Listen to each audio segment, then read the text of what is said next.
बिस्मिल्लाहिर्रहमानिर्रहीम। मैं हूं फरहान अब्बास और मैं आपको अपने वीलॉग में खुशामदीद कहता हूं।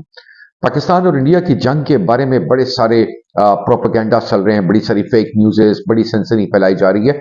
लेकिन ये तमाम तर सनसनी और ये तमाम तर झूठी अफवाहें अपना दम तोड़ती जा रही हैं। और इस बारे में आपके पाकिस्तान की अवाम के खदशात दूर करने के लिए एक नहायत काबिल एहतराम हमारे लेफ्टिनेंट जनरल रिटायर्ड आमिर रियाज साहब, जो कोर कमांडर लाहौर और कोर कमांडर कोयटा के मनसब पर फाइज रहे, और DGMO जो बड़ी इंपॉर्टेंट स्ट्रेटेजिक पोजीशन होती है उस पर भी वो फाइज रहे, वो इस तमाम खदशात और जंग के बारे में, इंडिया के हालात के बारे में, पाकिस्तान की तैयारी के बारे में क्या कहते हैं, ये आप सुन लें। ये सुनने के बाद आपको एक इत्मीनान और राहत का एहसास होगा बहैसियत पाकिस्तानी कि आपकी मुसल्लह अफवाज की तैयारी क्या है और आप किस हद तक इंडिया को ऑल आउट कर सकते हैं इस वॉर में। वक्त ज़ाय किए बगैर आप ये गुफ्तगू सुनिए। अगले वीलॉग में फिर मुलाकात होगी। अल्लाह हाफिज। शुरू से आखिर तक एक बड़ी सोची समझी प्रोपेगेंडा कैंपेन है, इंफॉर्मेशन कैंपेन है। एक चीज याद रखिए, माइंडसेट इस बीजेपी लेड गवर्नमेंट का, खास तौर पे मोदी साहब एंड हिज पार्टी, ये थ्राइव करते हैं एंटी पाकिस्तान सेंटिमेंट पे। और इन्होंने over a period of time एक बहुत बड़ा रिटोरिक क्रिएट कर दिया, और उस रिटोरिक को की वजह से ही अपने लोगों को बेवकूफ बना रहे हैं।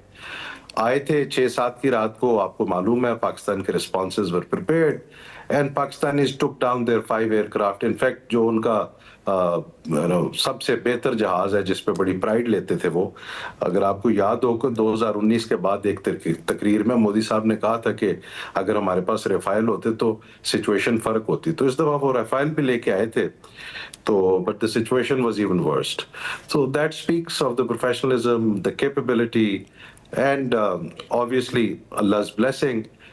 The response was very apt, response was very powerful, they were taken down. Next step उन्होंने ये किया जी कि उन्होंने जो मिसाइल दागे वो आपने देख लिए, वो DGISPR ने आज बड़ा अच्छे तरीके से एक्सप्लेन कर दिया कि आज की दुनिया में there is an electronic signature. सिर्फ हम नहीं देख रहे, और भी बहुत सारी दुनिया देख रही है। सो रात को उन्होंने अपने ही एक शहर के ऊपर, अमृतसर के ऊपर, कुछ मिसाइल्स भी फायर किए। एक मिसाइल हमारे इलाके में भी आया जिसका फोरेंसिक अभी हो रहा है। उसकी दो वजूहत थी। एक तो उसका डबल डुअल यूज था। उसका एक तो ये था कि जो हमारे सिख भाई हैं उनके अंदर कोई इस तरह के खदशात पैदा करना कि जी पाकिस्तान को टारगेट कर रहा है, लेकिन ये आपको बाय नहीं करता। Nobody buys this in the world, nobody buys it in the Sikh community. दूसरा उसका ऑब्वियसली वो रीजन था जो आपने थोड़ी देर पहले कहा कि जी create another reason for sending their drones. अब ड्रोन्स भेजने के उनके 2-3 मकासद थे। एक मकसद तो सिंपल है कि जी थोड़ी सी पैनिक क्रिएट किया जाए, क्योंकि पाकिस्तान की कौम को तो फर्क ही कोई नहीं पड़ रहा। They are very comfortable, they know that their defence capability, their military capability is good enough to take on an India जिसकी 77 बिलियन, उनका आपको पता है 24-25 का बजट है, 77 पॉइंट सम बिलियन डॉलर्स, और आपका टोटल मिला के 7-7.5 बिलियन है सारा आर्मी, एयरफोर्स और नेवी का। तो अल्हम्दुलिल्लाह you have delivered so well. ये तो पहला फेज था। अब दूसरे में उन्होंने ड्रोन, दूसरा उसका पर्पस ये था ड्रोन्स का कि they wanted to identify our air defence weapon systems. अब मैं इसकी बहुत ज्यादा डिटेल में नहीं जाऊंगा बिकॉज ये थोड़ी सी ऑपरेशनल डिटेल हो जाती है, इसलिए कुछ लोगों के जहन में ये बात आती रही है, शायद ये सवाल भी उठता रहा कि यार इतना टाइम कैसे लिया ये अंदर आए। ये मैं एक रिक्वेस्ट करूंगा अपने पाकिस्तानी भाइयों से, पाकिस्तानी लोगों से, ये मिलिट्री कमांडर्स के पास ये ऑप्शन रहने दें। हमें मालूम है कि हमने हमारी अल्हम्दुलिल्लाह hats off to our air defence and air force and the army, they exactly knew कि हम ये किस पर्पस के लिए आए। ये हमारे एयर डिफेंस वेपन सिस्टम्स को आइडेंटिफाई भी करेंगे और फिर पीछे डाटा पास करेंगे, तो उससे बिल्कुल क्लैरिटी के साथ हमें पता था। And they took them on at the time and place of their own choosing, जहां से वो ये डाटा भी पास नहीं कर सके। जी पाकिस्तान की तो बिल्कुल तैयारी इज कंप्लीट। अब अगर वो इससे आगे जाते हैं तो दे आर मोस्ट वेलकम, एक दफा फिर आ जाएं and we'll take them on. और जो भी उनका लेट्स से वो ऑफेंसिव करते हैं, तो पाकिस्तान की इस वक्त जमीन के ऊपर भी और फिजा में भी और समंदर में भी we are absolutely ready to take them on. लेकिन जैसे आपको मालूम है ये तो भी सिर्फ डिफेंसिव मनूवर है पाकिस्तान का।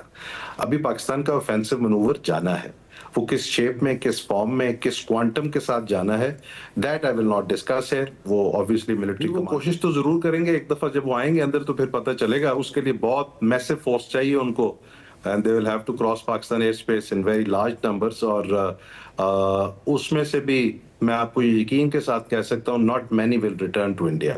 बहुत सारे इधर ही रह जाएंगे पाकिस्तान में। देखें, वो तो डेप्थ तो पाकिस्तान के पास भी है, उस तरह के मिसाइल पाकिस्तान के पास भी मौजूद हैं, और शायद उनसे बेहतर ही हैं। आहिस्ता आहिस्ता उनको भी मालूम होता जा रहा है कि जी पाकिस्तान की कैपेबिलिटी कुछ चीज़ों में इंडिया से बहुत बेहतर है, और ये प्रूवन है अब।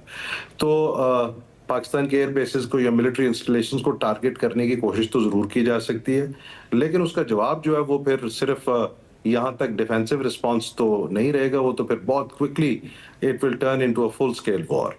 और उसमें मैं आपको ये बता दूं, the end of the day, जब भी when ever that end of the day comes, India will lose a lot, अपने पॉलिटिकल स्टेचर में भी, अपने मिलिट्री स्टेचर में भी, और जो एक उन्होंने अपना ऑरा बनाया हुआ साउथ एशिया में कि we are the hegemon power, हम अखंड भारत बनाने जा रहे हैं, that dream will be put to dust. तो ये बिल्कुल क्लैरिटी से उनको पता है। अब वो ये एक और कोशिश कर रहे हैं, जैसे आपने बताया, मैंने आपसे सुना कि वो मीडिया उनका कह रहा है कि जी हमने कोई F-16 और JF-17 करा दिए। वो बेसिकली जो उनको तकलीफ हुई है 6/7 की या आज की, जो आज सुबह से उनके इतने सारे ड्रोन्स गिरे, तो वो अपने लोगों को शायद ये बताना चाह रहे हैं कि जी पाकिस्तानियों ने अपना काउंटर ऑफेंसिव लॉन्च किया और हमने उनके ये जहाज गिरा दिए।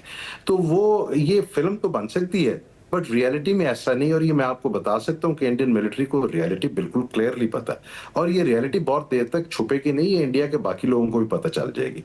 और बिकॉज और उस वक्त फिर क्या सिचुएशन होगी इंटरनली इंडिया में, मोदी साहब की पॉलिटिकल क्या सूरत हाल हो। देखें, ये this is too serious a business to be talking on the media, लेकिन ये मैं आपको बता दूं कि वो जंग बहुत देर तक चल नहीं सकती। That's not possible.